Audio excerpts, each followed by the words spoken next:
ìran balóládé àwọn ìjòyè ló ní ìlẹ̀kẹ̀ ọrùn fún àṣà tó yọrantí àti ètò tó ń kọ́ni lọ́gbọ́n lóríṣiríṣi.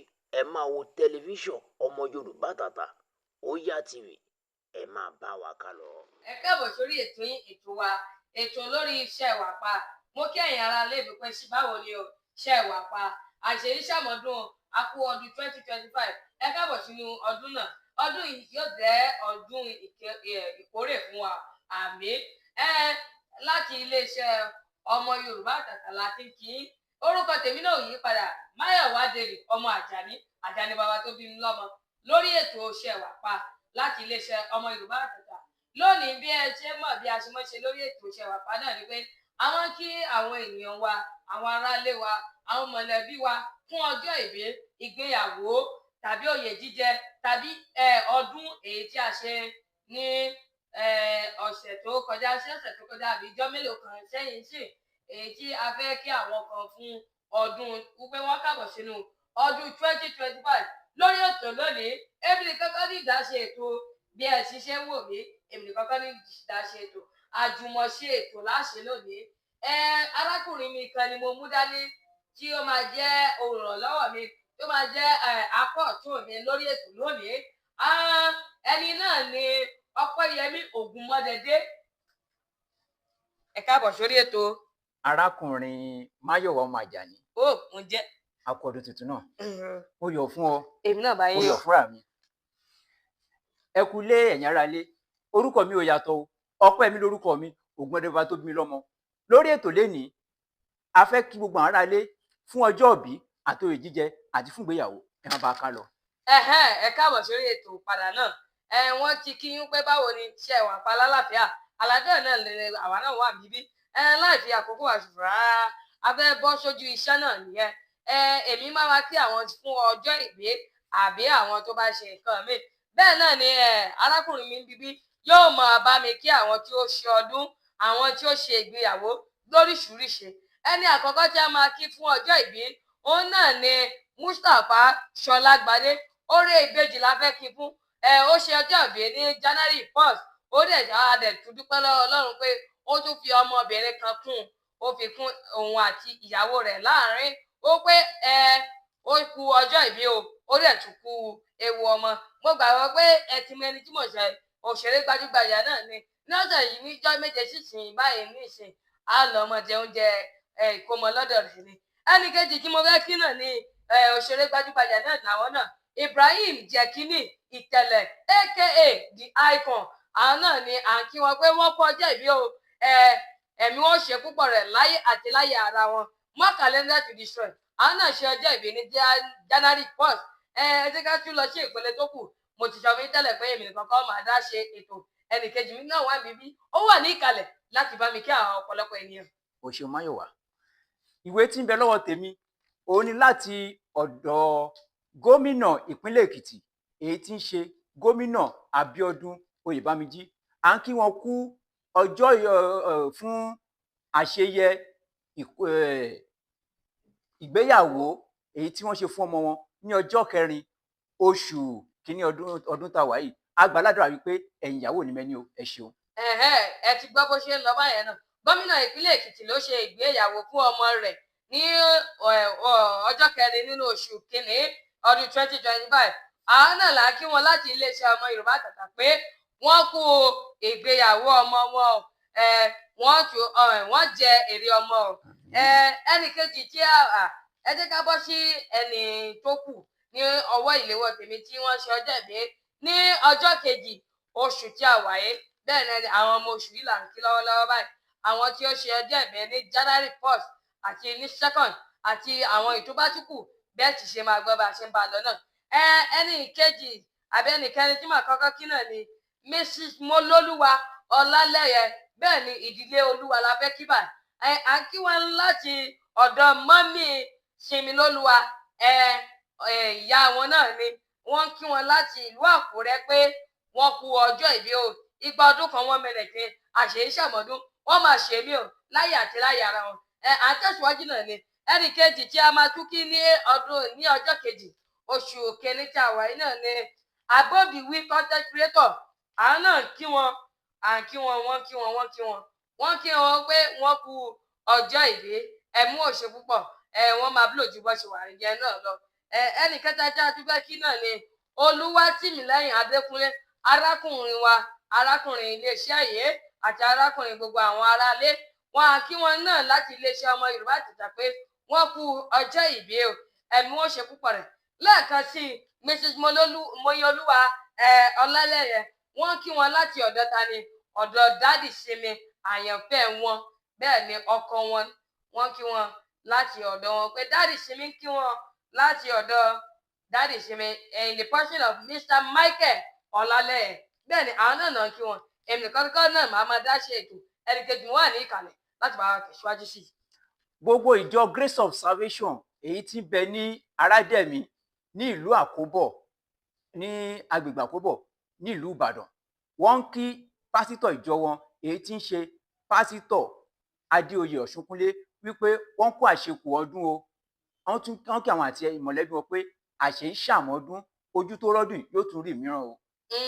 Bó ti ṣe jẹ́ náà ló wọ́n ti ṣe kẹmọ̀ yẹn wípé gbogbo àná la wà pa lórí ètò. Wọ́n tún kí ìjọ Grace of Salvation Evangelical Church Àgbàlá Àdúrà pé Ọlọ́run di ìjọ náà mú o. Ká tó tẹ̀síwájú ẹ jẹ́ ká sáré dé ojú ọjà ká mọ nǹkan tó ń tún lọ ńbẹ̀. Fún ìpolówó àti onígbọ̀wọ́ fún ètò yìí, you can contact Ọmọ Yorùbá Àtàtà Television on 07038251899 or 09155663580. Ẹ̀ta ló ń tà kí gbogbo yẹn tó tà lóko. Stay connected with MTN. MTN, everywhere you go. Ẹ káàbọ̀ padà sórí ètò yín, ètò wa náà ni ṣé ẹ wà pa. Ò kárí rẹ̀. Àtẹ̀síwájú náà ni àwọn tí a tún fẹ́ kí fún ọjọ́ ìbí afẹ́bọ́ sí ìpele tó kàn. Àwọn náà ni ọjọ́ kẹta nínú oṣù kìíní ọdún 2025. A fẹ́ kí wọn fún ọjọ́ ìbí.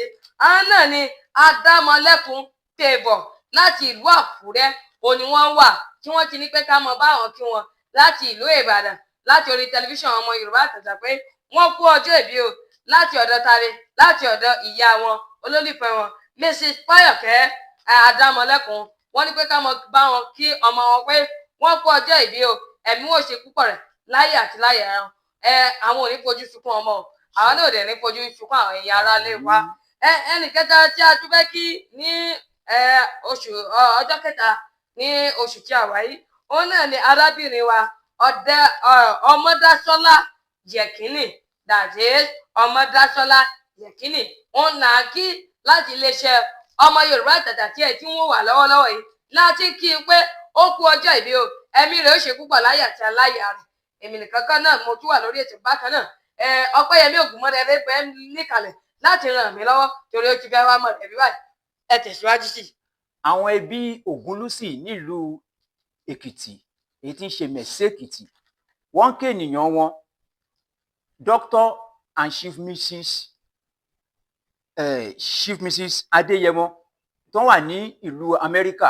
Wọ́n kí wọn wípé wọ́n kú àṣekù ọdún o, wọ́n kú àṣekù wípé àṣẹ ṣàmọ́dún, ojú tó rọ́dún yìí yóò tún rí mi o láṣẹ Èdùà. Ṣojú ti lẹ́nu ó ti bẹ́ẹ̀ tán ní ọwọ́ ìléwọ́ tèmi náà. Ó kù bí èèyàn mélòó kan láì fi àkókò wá ṣòwò ẹ tún tẹ̀síwájú ṣe lórí ètò sí. Ìjọ Grace of Salvation wọ́n ń kí àwọn alábọ̀ọ́ṣiṣẹ́pọ̀ pásítọ̀ wọn tó ń jọ ń ṣiṣẹ́ pọ̀ wípé wọ́n kú iṣẹ́ Olúwa o, wípé Ọlọ́run agbára dọ̀tun. Àwọn bíi arábìnrin evangelist Tóyìn Ọ̀pálẹ̀yẹ àti arákùnrin pásítọ̀ Yusuf Adéwálé ti ìlú Gbọ̀ngán. Wọ́n kí wọn pé àṣẹ ṣàmọ́dún o. Bí ẹ ti ṣe gbọ́ náà ló ti ṣe lọ pé àti kí gbogbo ọ̀pọ̀ ènìyàn fún ọdún àti ìgbéyàwó pẹ̀lú ọjọ́ ìbí lórí ètò lónìí. Ẹ jẹ́ ká bọ́ sí àwọn tí ó ṣe ọjọ́ ìbí ní ọjọ́ kẹrin oṣù tí a wà yìí. Ẹni tí màá pè náà ni arábìnrin wa Mrs. Kẹ́hìndé Grace aya Ògúnmọ́dédé láti iléeṣẹ́ Ọmọ Yorùbá Àtàtà láti kí wọn pé wọ́n kú ọjọ́ ìbí o, ẹ̀mí ó ṣe púpọ̀ rẹ̀. Long life and prosperity, happy birthday, long life and prosperity, more calendar to destroy in Jesus name. A kí wọn bẹ́ẹ̀ láti iléeṣẹ́ Ọmọ Yorùbá Àtàtà. ẹ jẹ́ ká tún gbọ́ sí i láti ẹnu elétò mi apá ọ̀tún mi tó wà lórí ètò báyìí. Mrs Mary Ọládìméjì tí gbogbo èèyàn mọ̀ sí ìyá Fẹ́rànmi, wọ́n kí gbogbo ọmọ ìjọ Grace of Salvation Evangelical Church èyí tí ń bẹ ní agbègbè Àkóbọ̀ nílùú Ìbàdàn àti pásítọ̀ wọn àti gbogbo àwọn alábàáṣiṣẹ́ pásítọ̀ wọn wípé wọ́n kú àṣepọ̀ ọdún ojú ò máa rí ọdún àṣẹ. Àmín. Èmi náà ti fẹ́ ti gbé ètò lẹ́ẹ̀kalẹ̀ náà nìyẹn. Ẹni tí ó kù ní ọwọ́ ìléwọ́ tèmi ni ẹni tó ṣe ọjọ́ ìbí àbí adẹ̀ ń kí wọn náà fún ohun gbogbo tí wọ́n ṣe pé wọ́n kábọ̀ sínú ọdún, adẹ̀ kí wọn fún ọjọ́ ìbí.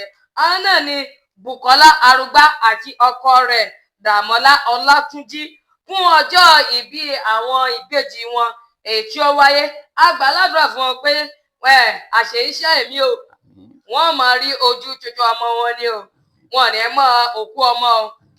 A gbà ládùúrà fún wọn pé àṣẹ iṣẹ́ wọn ló. Happy birthday to those twins, long life and prosperity. Mark calendar to destroy. Ìgbà ọdún kan 1 minute ní ṣá. Láti iléeṣẹ́ ọmọ Yorùbá Àtàtà láti kí wọn pé wọ́n kú ọdún àṣẹ iṣẹ́ mi. Kí èmi tó gbé kinní ilẹ̀, ẹ yé kí n sáré gbé fún elétò mi tó wà ní ìkàlẹ̀. Ọpẹ́yẹmí Ògúnmọ́dẹ̀dẹ̀ lórúkọ rẹ̀. Èmi náà sì ní bíi méjì lọ́wọ́ mi láti fi ká ìdí ètò nílẹ̀. Bákan náà, Mrs Mary Ọládìméjì tí gbogbo èèyàn mọ̀ sí ìyá Fẹ́rànmi, wọ́n ní ká máa bá wọn kí Mr Àyànlẹ́yẹ Gbénga Stephen àti Mrs Adéọ̀ṣun wípé wọ́n kú àṣekù ọdún o, wípé ojú ó máa rí ọdún láyọ̀ àti àlàáfíà àṣeṣàmọ́ ọdún. Bẹ́ẹ̀ ni a ti fẹ́ mọ lọ ilé náà ni àbóṣìkù lọ́wọ́ yín ní elétò. Kò jù báyìí lọ arákùnrin mi. A ti fẹ́ mọ lọ ilé náà nìyẹn. Láti iléeṣẹ́ ọmọ Yorùbá Àtàtà lẹ́tún wò wá. A dẹ̀ tún kí gbogbo yín náà pé torí gbogbo ara wà láyè tí ọdún bá wà láyé àti láyè lọ.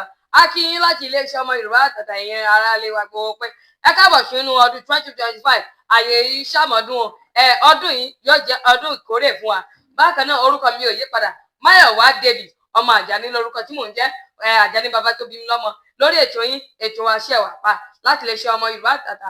Ká tó mọ lélẹ̀, ẹ jẹ́ kí arákùnrin mi elétò mi igbákejì mi lórí ètò lónìí kó bá mi dárúkọ rẹ̀ fún àwọn aráalé ká tó máa lọ. Arákùnrin mi, ká tó máa lọ, ẹ bá jẹ́ ká kí gbogbo àwọn tó ń wo ètò yìí lórí alátagbà wọn wípé wọ́n ṣe lọ́pọ̀lọpọ̀, torí àwọn kan wò láti Kaduna tí wọ́n ń tẹ àtẹ̀ránṣẹ́ sí wa pé àwọn gbádùn ètò wa.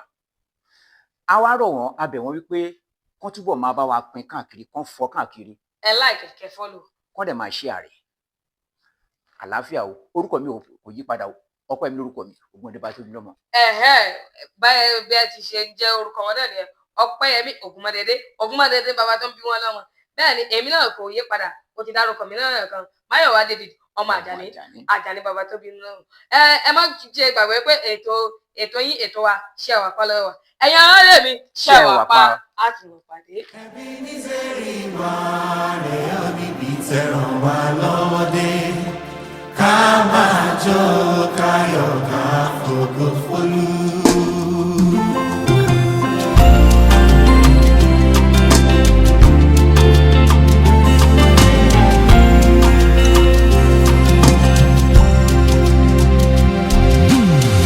Nínú ìrìnkèrindò mi láyé, ìwọ ló bá mi ṣe àlùbáríkà tó wá mi rí, èmi kọ́ iṣẹ́ Ọlọ́run ni.